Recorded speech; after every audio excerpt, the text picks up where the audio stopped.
eu sou a Samira e a sua professora de Física do Faceduca. Hoje vamos para a nossa terceira aula e última de hidrostática. Nós vamos estudar Pascal e também Arquimedes. Como capa da nossa aula, eu escolhi esse desenho de Arquimedes, onde ele está, esse mito importante de Arquimedes, onde ele está na banheira, ele entra na banheira, pensa um pouquinho no problema e fala a famosa palavra Eureka, que é a mesma coisa que achei, eu encontrei.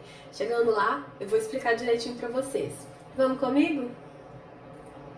Então, Pascal. Esse é o Pascal e ele estudou sobre pressão no líquido. Então, o que o princípio de Pascal fala?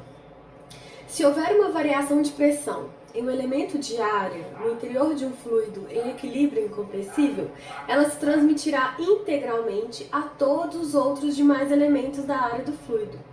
Ou seja, a pressão que acontece em um lado do fluido acontece em todos os fluidos também, em toda parte do fluido, né?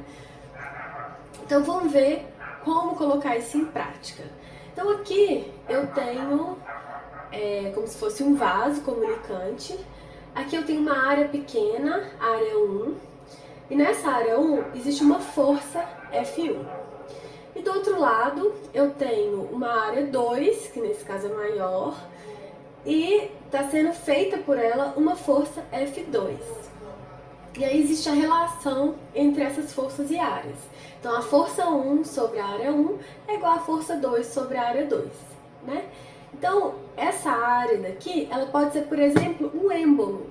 O que é um êmbolo? Quando eu pego uma seringa, sabe aquela parte pretinha, onde você aperta e ela vai subindo? Aquilo é um êmbolo. Então, aqui, na verdade, pode ser um êmbolo aqui e um êmbolo aqui, né? Com áreas que podem ser diferentes. Então, nesse sentido, as intensidades das forças aplicadas são diretamente proporcional às áreas dos êmbolos, né? Então, quando eu tenho uma força grande, eu aplico ela na área grande, uma força pequena na área pequena. Então, podemos resumir o princípio de Pascal assim: o aumento de pressão exercido em um determinado ponto de um líquido ideal se transmite integralmente aos demais pontos desse líquido e às paredes do recipiente em que ele está contido. Muito legal! E qual que é a aplicação disso na vida real? Uma aplicação bem legal é o macaco hidráulico. Então, o macaco hidráulico ele existe nas mecânicas, né, de carro para poder levantar um carro. Então, por exemplo, eu tenho uma área pequena e eu faço uma força pequena. E aí do outro lado do macaco eu faço uma força bem grande numa área grande. Então, para eu poder levantar um carro que é um peso muito grande, eu faço uma força pequena. Isso é possível pelo princípio de Pascal. Outros exemplos que existem são pressas hidráulicas, elevadores hidráulicos, freios hidráulicos, barragens, caixa d'água, sistemas de amortecedores e muitos outros. Então, até hoje, a gente utiliza o princípio de Pascal em várias partes da nossa vida cotidiana, colocando em prática isso daí. Então, gente, vamos resolver um exemplozinho para a gente testar os nossos conhecimentos. Vamos ler o enunciado. O elevador hidráulico de um posto de gasolina é acionado por um pequeno êmbolo de área igual a 4 vezes 10 a menos 4 metros quadrados. O automóvel a ser elevado tem peso de 2 vezes 10 a 4 newtons e está sobre o êmbolo maior, de área 0,16 metros quadrados. A intensidade mínima da força que deve ser aplicada ao êmbolo menor para conseguir elevar o automóvel é de... Então a gente tem que calcular isso daí. Vamos juntos? Então, a gente vai só aplicar o princípio de Pascal, que é a relação entre as forças, né? Então eu vou pegar a força aplicada sobre a área menor é igual o peso do carro, né, que é outra força, sobre a área maior. Então a força é quem eu quero achar, a minha força na área menor, né? Eu quero achar o F. Dividido pela área menor, 4 vezes 10 a menos 4, é igual o peso do carro, que é esse daqui, dividido pela área maior. Já está todo mundo no sistema internacional, então tá tranquilo. Fazendo essa divisão aqui, ó, 2 vezes 10 a 4 dividido por 0,16, acho isso daqui. E aí, para achar a força, quem está dividindo a força passa para o outro lado multiplicando, né? Então, multiplico 4 vezes 10 menos 4 por 12,5 vezes 10 a 4. E acho 50 newtons. Vamos ver qual que é a resposta. Letra C. Isso aí. Ótimo. Agora, vamos fazer um exercício. Vou ler com vocês. Uma prensa hidráulica é composta por 2 cilindros de área 1 e área 2. Um objeto de 1000 kg foi colocado sobre a maior área. Determine a força mínima necessária que deve ser aplicada sobre a menor área para que o objeto seja levantado. A área 2 é o quíntuplo da área 1, A1. Então, gente, o princípio de resolução é o mesmo do exercício anterior, só que agora a gente não tem valor de nenhuma área, a gente só tem a relação entre elas. A área 2 é o quíntuplo da área 1, beleza? Então, vamos fazer essa continha, vocês fazem, e dá um pausezinho aí e eu resolvo daqui a pouco. Vamos nessa?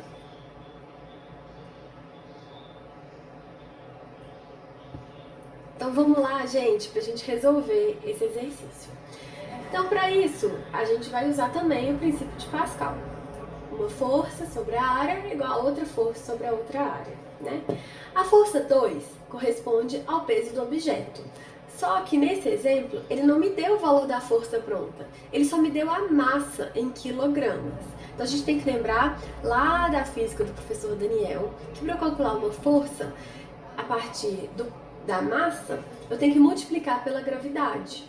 Então, força é massa vezes gravidade. Se eu tenho a massa em quilogramas, eu multiplico pela gravidade, em metros por segundo ao quadrado, né? O exercício no enunciado mandou usar 10 e não 9,8. E assim eu acho o peso, que é a força em newtons. 10.000 newtons. Beleza, então calculei a força 2. Agora, eu tenho a relação entre as áreas, né? Então, a área 2 é o quíntuplo da área 1. Então, significa que a 2 é 5 vezes a área 1. E é isso que eu vou usar. Então, agora sim, posso aplicar a fórmula. Então, a força 1 dividido pela área 1 vai ser igual a força 2, que eu calculei, que é 10.000 newtons, dividido por 5 vezes a área 1. Olha só, gente, vamos prestar atenção. Agora, eu tenho a área 1 dos dois lados, tá vendo? Então, eu posso cortá-la aqui e aqui. Então, eu vou ter força 1 é igual a 10.000 dividido por 5. Então, eu acho que a força 1 é igual a 2.000 newtons. Tudo bem? Quem acertou? Então, agora, pessoal, vamos ver o princípio de Arquimedes. Eu acredito que da hidrostática essa é uma parte que mais cai nas questões de prova do Enem e de outras provas de vestibular da física em relação à hidrostática. Então é um assunto muito importante. Vamos lá.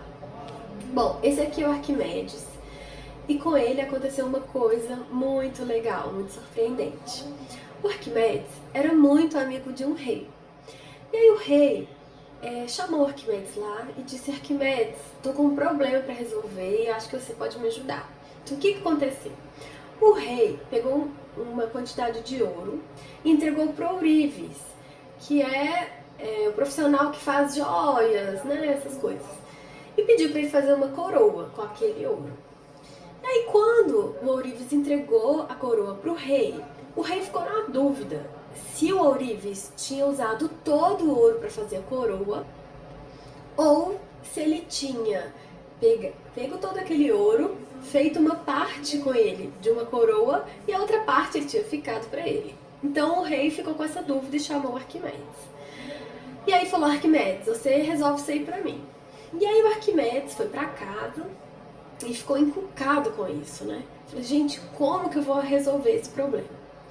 E aí o Arquimedes foi tomar um banho, encheu a banheira dele de água e quando ele entrou na banheira, uma parte da água saiu, né? Saiu da banheira e molhou o chão. E aí nessa hora, ele resolveu o problema na mente dele. E aí, muito feliz, ele levantou e disse: Eureka! Bom, alguns historiadores dizem que ele ficou tão eufórico que ele saiu na rua pelado gritando Eureka. Bom, o resultado disso é que o rei estava certo e o ourives realmente tinha roubado uma parte do ouro. E a coroa era feita de parte de ouro e parte de prata. Então, como que o Arquimedes conseguiu chegar a essa conclusão? Arquimedes observou que a quantidade de água que caía da banheira quando ele entrava nela tinha o mesmo volume que seu corpo. Então imaginou, se a coroa fosse de ouro puro, deveria deslocar um volume de água igual àquela quantidade de ouro. Se estivesse misturada com prata, que pesa menos do que o ouro, ou seja, tem densidades diferentes, a coroa teria um volume maior e deslocaria mais água. Então, ele pegou um pedaço de ouro, colocou num líquido e viu a quantidade de líquido deslocado. Tirou o ouro, colocou a coroa e viu que aquela quantidade de líquido deslocado era diferente. Muito legal, né, gente? Então vamos ver como funciona o princípio de Arquimedes. Então vamos lá. Quando eu coloco esse bloquinho amarelo dentro do líquido, uma parte do líquido vai ser deslocado para cá, né? E é sobre isso que o princípio de Arquimedes fala. Então, o princípio de Arquimedes diz que todo corpo totalmente imerso ou parcialmente imerso em um líquido qualquer fica sujeito a uma força vertical de baixo para cima, igual ao peso da porção de líquido deslocado pelo corpo. Esta força é denominada força de empuxo. Então, gente, você já viu quando você está numa piscina com a boia? E aí você tenta afundar a boia, mergulhá-la completamente, você sente uma força no seu braço puxando a boia para cima. Ou então quando você fala assim, não, agora eu vou sentar no fundo da piscina. Você tenta sentar no fundo da piscina, de repente você começa a boiar como se alguém estivesse te empurrando para cima. Então, gente, tem alguém mesmo que te empurra para cima. É a força do empuxo, né? Ela sempre tem um sentido contrário da gravidade, sempre empurrando para cima. Então, o empuxo, eu consigo calcular ela pela fórmula ρVg. Rho é a densidade do líquido, V é o volume do líquido deslocado e G é a aceleração da gravidade em metros por segundo ao quadrado.